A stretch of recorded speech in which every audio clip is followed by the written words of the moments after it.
Bismillahirrahmanirrahim. Assalamualaikum warahmatullahi wabarakatuh. Alhamdulillah wa syukurillah wassalatu wassalamu ala rasulillah wa ala alihi wa ashabihi wa man tabi'ahum bi ihsanin ila yaumiddin. Hadirin jamaah zuhur Masjid Mapolda yang saya muliakan, terutama kepada jajaran petinggi Mapolda Sulawesi Selatan yang saya muliakan. Marilah kita sama bersyukur kehadirat Allah Subhanahu wa taala karena kita telah melaksanakan suatu amal, suatu kegiatan yang tidak ada makhluk yang lain yang bisa lakukan, hanyalah manusia, yaitu sholat. Apalagi sholat ini kita kerjakan dengan berjamaah. Jadi saya tekankan kembali bahwa sholat ini adalah satu-satunya amal yang tidak ada yang bisa lakukan, tidak ada yang bisa kerjakan kecuali manusia.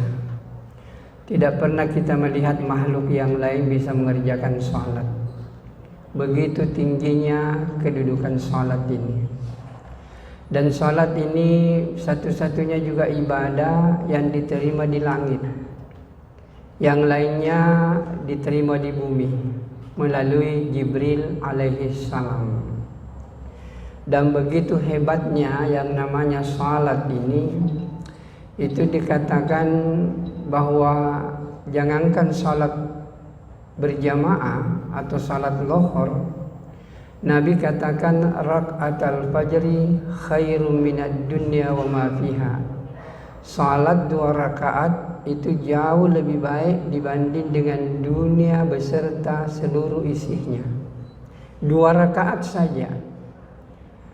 Tidak terlalu banyak waktu yang diambil, paling 2 menit, 3 menit, tetapi di sisi Allah itu lebih baik dibanding dengan dunia beserta seluruh isinya.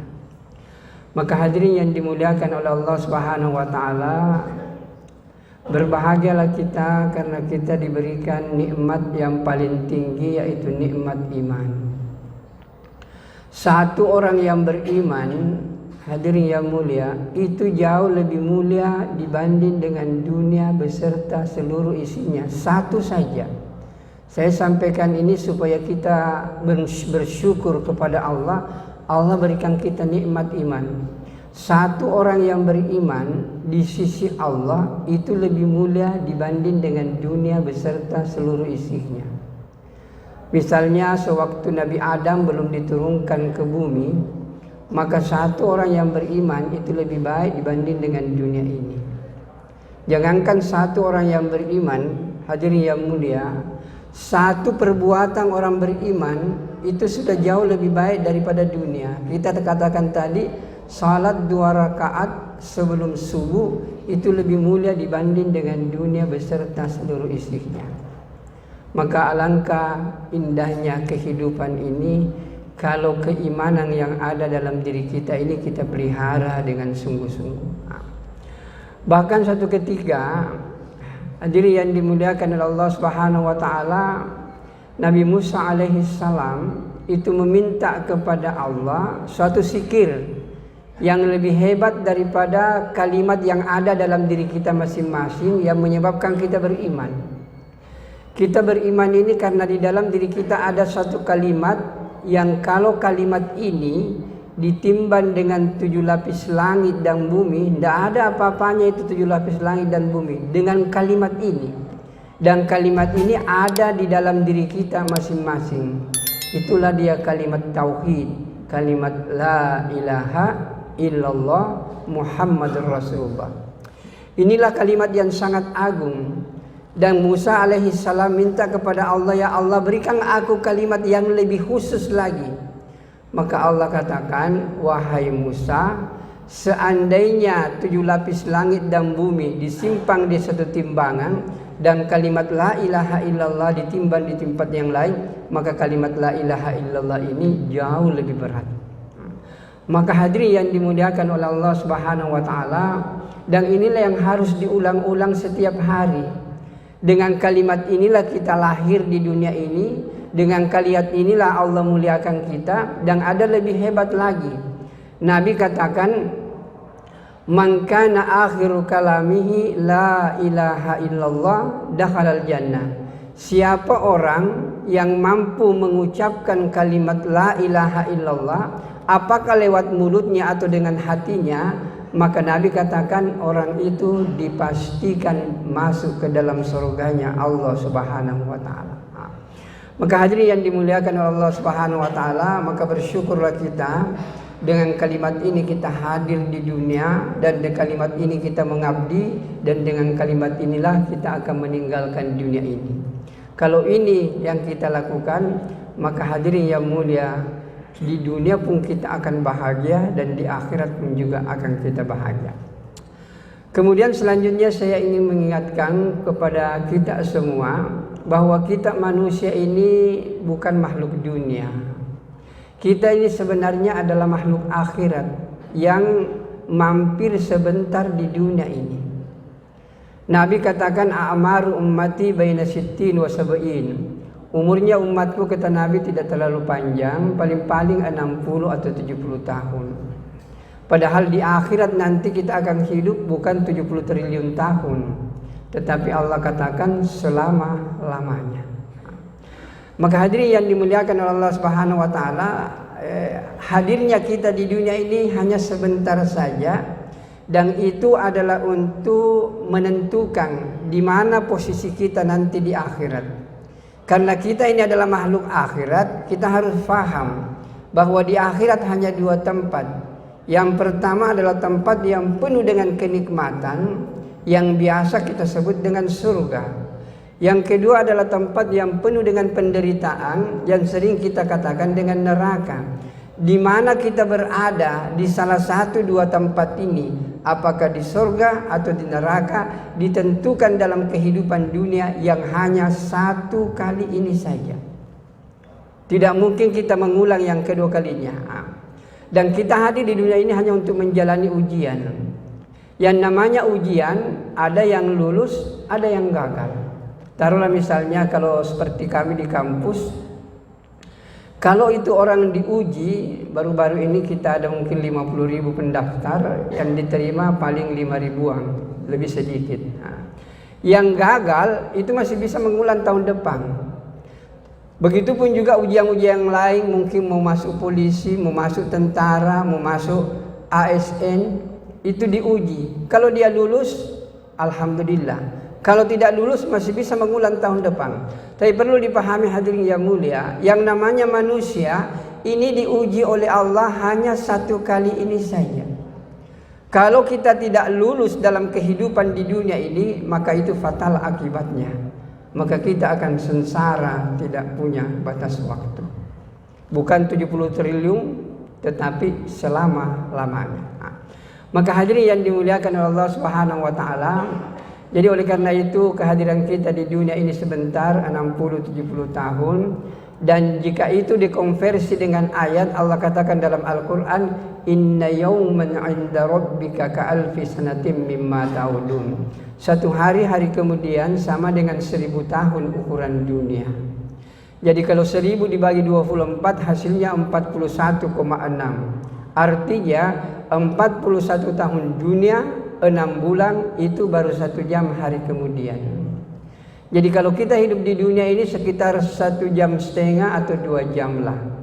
Karena 60 tahun itu paling sekitar 60, berarti 1,5 jam sampai 2 jam. Apa artinya 1,5 jam atau 2 jam ini? Hadirin yang mulia, inilah yang menentukan di mana kita berada nanti di akhirat, di surga atau di neraka.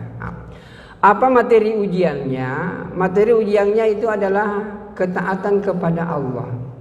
Sejauh mana kita melaksanakan perintah Allah dan sejauh mana kita meninggalkan larangan Allah, maka kita lulus dalam ujian ini. Mari kita berandai-andai hadirin yang mulia. Kira-kira kalau saya, bapak-bapak, ibu-ibu semua pada hari ini meninggal dunia dengan posisi ibadah yang kita tahu masing-masing, kira-kira bagaimana nasib kita dikubur? Apalagi nanti di akhirat. Kira-kira mampukah kita melenggang masuk surga dengan salat yang seperti sekarang yang kita lakukan kadang-kadang yang belum sempurna? Maka oleh karena itu mari kita banyak merenung. Apalagi sebentar lagi ini akan masuk bulan suci Ramadan. Hadirin yang mulia, saya ingin menyampaikan sedikit karena ini bulan Ramadan akan masuk. Ini bukan bulan sembarangan. Bulan untuk panen pahala, dan bulan taubat, dan bulan magfirah, dan bulan dilipat gandakannya pahala. Oleh karena itu hadirin yang dimuliakan oleh Allah Subhanahu wa taala, jamaah yang saya hormati,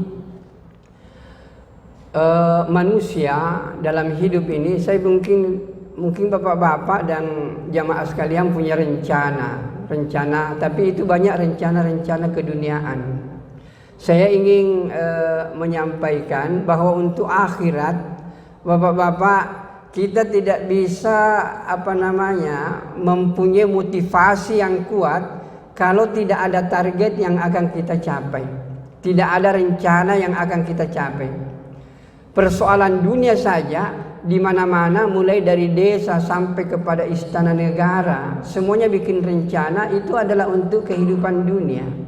Tapi kenapa kita tidak membuat rencana untuk kehidupan akhirat kita? Dan bahkan hadirin yang mulia, kalau kita tanya diri kita masing-masing, apakah ketika malaikat Israel datang mau mencabut nyawa kita, Pak, saya mau cabut nyawanya, apakah kita mengatakan silahkan? Kalau kita mengatakan silahkan, berarti kita sudah siap untuk menghadapi yang namanya kematian. Nah, kenapa banyak di antara kita yang masih ragu menghadapi kematian? Itu adalah karena persiapan kita untuk kematian ini kurang.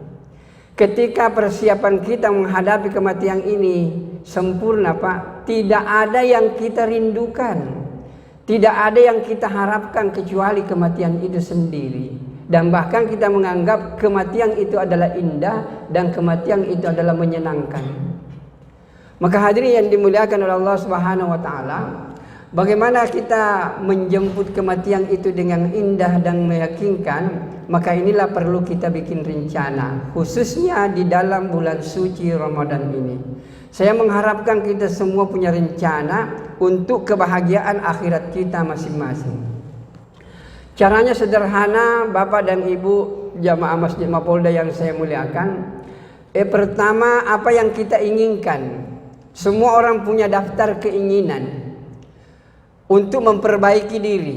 Jadi kita harus niat untuk memperbaiki diri. Mari sebelum masuk bulan suci Ramadan kita perbaiki niat. Nah, karena memang niat ini menentukan. Sekalipun saya ingin lebih awal mengatakan bahwa puasa itu rukunnya dua. Yang pertama itu adalah niat, yang kedua adalah meninggalkan segala sesuatu yang membatalkan puasa. Itu rukunnya puasa itu. Karena saya tadi singgung niat, maka niat ini saya ingin tekankan bahwa hadirin yang dimuliakan oleh Allah Subhanahu wa taala, sebelum masuk bulan Ramadan ini, mari kita berniat semuanya sungguh-sungguh untuk betul-betul memanfaatkan bulan Ramadan dan memperbaiki diri kita untuk meningkatkan amal ibadah kita kepada Allah Subhanahu wa taala. Kalau niat kita baik, maka Allah akan memberikan kekuatan untuk mengamalkan itu apa yang kita niatkan. Saya ulangi, ini penting. Nabi bersabda, innamal a'malu binniyat. Segala sesuatu tergantung dari niatnya.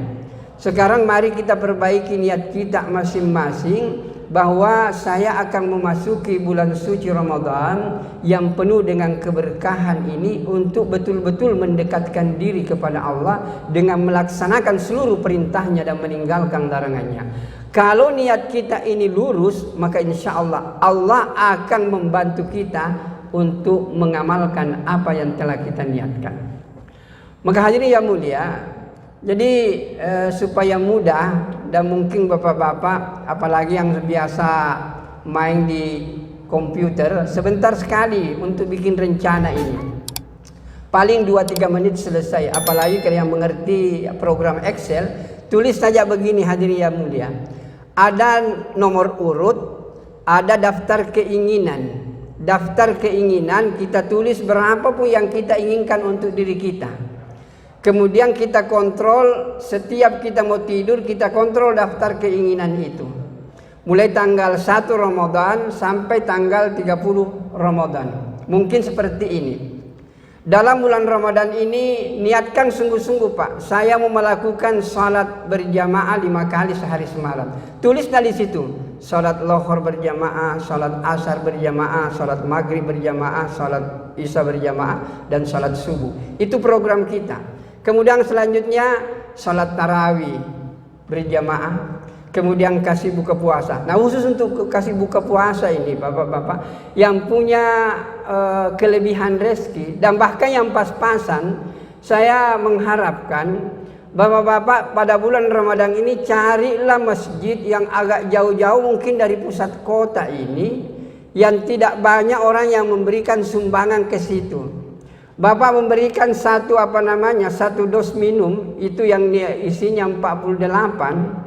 Kalau 48 orang yang minum air yang kita berikan, maka semua pahala yang 48 itu akan datang kepada kita tanpa mengurangi pahala dia. Jadi bagaimana kalau bapak-bapak bisa menyumbangkan misalnya air 2 dos, 3 dos di setiap masjid yang bisa-bisa, yang memang kita lihat jarang orang yang sampai ke situ. Bawalah ke sana. Maka hadirin yang dimuliakan oleh Allah Subhanahu wa taala, bayangkan berapa senilainya Pak? Yang 1 dos itu paling 15.000, taruhlah 20.000. Tapi pahala 48 orang yang buka puasa dengan air itu kita dapatkan luar biasa nilainya di sisi Allah. Apalagi pada bulan ini banyak orang takjil. Barangkali bapak-bapak dan yang punya kemampuan, belilah yang namanya korma, bawalah ke masjid-masjid. Kalau di kota-kota ini Pak banyak. Saya menganjurkan banyak di pinggir-pinggir, karena menurut pengamatan yang saya biasa lakukan, di pinggir-pinggir itu kurang. Tapi kalau di pusat kota ini melimpah yang namanya takjil. Maka hadirin yang dimuliakan oleh Allah Subhanahu wa taala, kita tulis semua di situ. Salat duha, salat tahajud, sedekah, apapun yang kita inginkan untuk diri kita Bapak, tulislah di situ. Dan setiap kita mau tidur, ambil itu buku catatan. Kemudian dia tandai sendiri. Kalau terlaksana tulis kata yes, kalau tidak tulis tanda kali. Taruhlah misalnya salat lohor berjamaah, alhamdulillah. Salat asar, alhamdulillah. Maghrib, alhamdulillah. Subuh, alhamdulillah. Isya, alhamdulillah. Semua itu kita tandai. Mungkin mengatakan salat tahajud tidak, salat duha terlambat, macam-macam lah. Yang penting apa yang kita telah bikin itu kita tandai dengan jujur. Maka bapak-bapak, kalau begini rencana kita menghadapi bulan Ramadan, baca Quran, kemudian zikir pagi, zikir petang, kemudian bersedekah, semua kita tulis, kemudian setiap hari kita tanda itu. Maka ketika puasa 30 hari itu akan terlihat itu. Itulah diri kita dalam mengamalkan amaliyah Ramadan. Dengan rencana yang sederhana seperti ini, bapak-bapak dan saudaraku yang mulia, dan ini yang saya pakai Pak, ini yang saya anjurkan kepada anak-anak mahasiswa, kepada teman-teman. Jangankan di bulan Ramadan, sepanjang kehidupan kita harus punya rencana seperti ini. Kalau rencana seperti ini Pak, di luar bulan Ramadan pun juga berlaku seperti itu. Suatu saat nanti kalau apa yang kita inginkan, yang kita tandain semuanya sudah katanya yes saja, berarti kita sudah berhasil untuk menempa diri kita menjadi orang yang bertakwa. Dan ketika kira-kira ada malaikat maut datang mengatakan, Pak, apakah Bapak siap untuk diambil nyawanya sekarang? Kita katakan siap. Kalau perlu kasih lihat itu catatan, lihat mau ini malaikat. Yes semua toh. Kalau yes semua Pak, kita tidak akan ragu lagi menghadapi kematian. Kenapa orang ragu menghadapi kematian? Karena persiapan yang tidak jelas dan tidak direncanakan. Dan kalau kita rencanakan seperti ini, maka kehidupan ini akan menjadi baik. Nah, maka hadirin yang dimuliakan oleh Allah Subhanahu wa taala, maka bulan Ramadan ini adalah bulan taubat. Bapak-bapak, siapa yang tidak punya dosa, Pak? Saya sendiri bergeliman dengan dosa. Maka bulan Ramadan inilah kesempatan untuk kita melebur semua dosa-dosa kita. Kita istighfar, kita betul-betul tobat kepada Allah. Dan Allah katakan, sekalipun kau banyak dosa antara langit dan bumi, Allah akan maafkan, Pak. Allah Maha Pengampun. Dan bahkan dikatakan manusia ini adalah tempat berbuat dosa. Dan sebaik-baik orang yang berbuat dosa itu adalah orang yang taubat. Dan Allah sangat senang sekali mendengarkan rintihan-rintihan orang yang pernah berbuat dosa kemudian minta ampun kepada Allah Subhanahu wa taala. Maka hadirin yang dimuliakan oleh Allah Subhanahu wa taala, maka mari kita menyongsong bulan suci Ramadan ini dengan persiapan yang rencananya jelas, kemudian bagaimana caranya kita menggapai itu rencana, tentu dengan semangat yang tinggi. Dengan perencanaan seperti ini, mudah-mudahan bulan Ramadan ini itu mempunyai bisa menempa diri kita sehingga keluar dari bulan Ramadan, sehingga dikatakan Nabi itulah yang disebut dengan Idul Fitri, kembali kepada kesucian, dosa kita sudah tidak ada dan kita seperti kertas yang putih, tidak ada dosa tapi penuh dengan amal pahala di sisi Allah Subhanahu wa taala. Mudah-mudahan apa yang saya sampaikan secara singkat ini bisa memotivasi diri saya dan juga kita semua. Dan sebenarnya saya selalu berpikir alangkah indahnya bapak-bapak yang dalam jajaran polisi termasuk tentara. Saya yakin bapak mendapatkan pahala yang banyak karena menjaga keamanan negara ini, sehingga kita bisa ini dengan tenang, dengan damai untuk mengamalkan ini ibadah. Semoga bapak-bapak semua yang diberi tugas untuk mengamankan negara ini betul-betul niatkan karena Allah, sekalipun unsur dunia ada, dan semoga kita semuanya dikumpulkan di surganya Allah Subhanahu wa taala. Baik, kita tutup dengan doa kepada majelis. Subhanakallahumma bihamdika asyhadu an la ilaha illa anta astaghfiruka wa atubu ilaik. Wassalamualaikum warahmatullahi wabarakatuh.